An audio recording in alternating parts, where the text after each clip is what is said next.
Hello my besties! Welcome to my channel! So, I received questions with regards to my yeast infection treatment.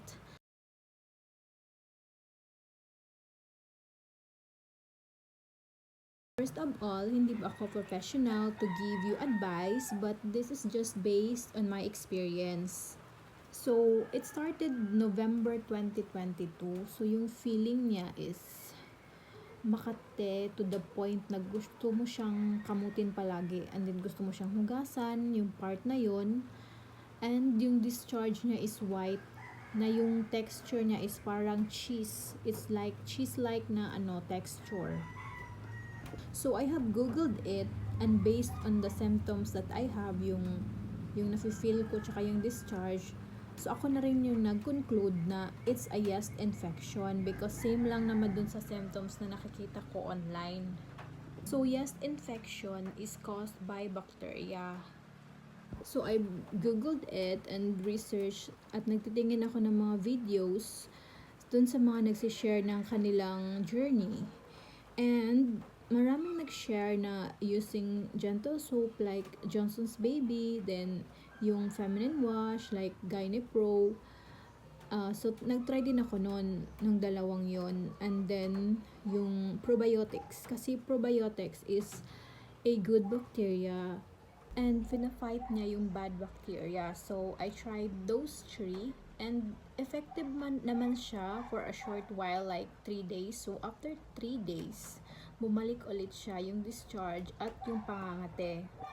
I also stopped using panty liners because I believe it's also one of the reasons.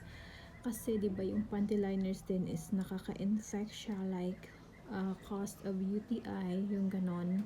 During March to April 2023, I started to take the Panyawan Herbal Capsule. And everyday ko talaga siya iniinom straight. And nung May, nawala na siya, nawala na yung mga feeling na makate, yung mahapde, tsaka yung discharge, wala nang discharge.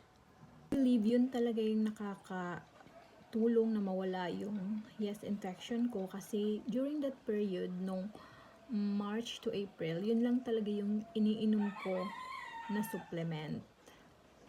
I would highly suggest na it's better to consult talaga yung professional like OB/GYN para ma-advise sa'yo yung tamang treatment for yeast infection at para madali din siyang magamot.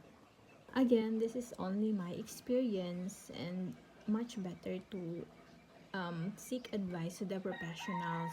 So these days, gumagamit pa rin ako ng panty liner, but very rare na lang, like pag lumabas ako and I'm outside for a long period of time, yun lang. Pero pag umuwi na ako sa bahay, tinatanggal ko talaga siya. Kasi nga 'di ba, prone siya for infection. So, i-insert ko na lang yung picture ng Panyawan Herbal Capsule dito sa video. I think available naman siya sa mga pharmacies nationwide. At pwede rin naman kayo manghingi ng advice from the pharmacist kung okay lang ba yun inumin.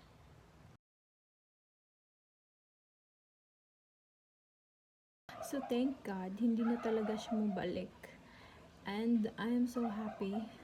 But you should prioritize praying kasi everything is possible with the guidance of the Lord. So pray lang po kayo na yung mga nararamdaman nyo is mawala yan. Yun lang po yung advice ko, and this is just based on my experience. Thank you!